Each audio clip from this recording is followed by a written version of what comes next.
Қайырлы күн, менің құрметті көрермендерім. Менің YouTube арнамға қош келіпсіздер. Көріп тұрғандарыңыздай бүгін манты жасайтын боламыз. Онда бастайық. Ең алдымен қамырымыз илеп алудан бастадым. Қалған заттарды турап болғанша қамырымыз қанып жұмсарып тұрады.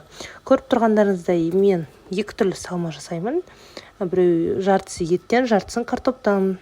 Алдағы видеода көретін боласыздар қалай жасағандарымды.